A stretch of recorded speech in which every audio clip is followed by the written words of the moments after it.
Hello friends, I am Dr. Gangadhar Vajrala. Today we are going to discuss some basics about radiation therapy treatments. So what is radiation therapy? Radiation therapy ante enti? Radiation therapy or radiation oncology is a specialty of cancer where we treat cancers using radiation. Radiation from X-rays or radiation in the form of X-rays or gamma rays we use to treat cancers most commonly.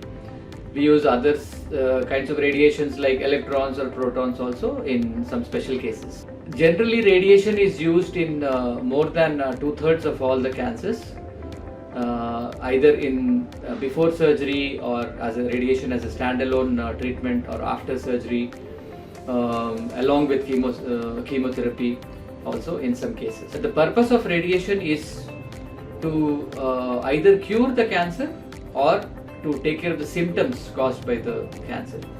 So cure చేయడము అంటే radiation use చేసి మన బాడీలోంచి టోటల్గా cancer సెల్స్ని kill చేయడానికి, క్యాన్సర్ని కంప్లీట్గా తొలగించడానికి use చేసే ట్రీట్మెంట్ మోడల్. అదే పాలియేటివ్ ఆర్ సిమ్టమాటిక్ రేడియేషన్ అంటే క్యాన్సర్ ఆల్రెడీ బాగా స్ప్రెడ్ అయిపోయింది, దానివల్ల కలిగే నష్టాల గురించి, ప్రాబ్లమ్స్ గురించి పేషెంట్స్కి రేడియేషన్ ఇచ్చి ఉపశమనం కలిగించడానికి ఇచ్చే temporary treatment so that symptoms are reduced. So that is a palliative radiation.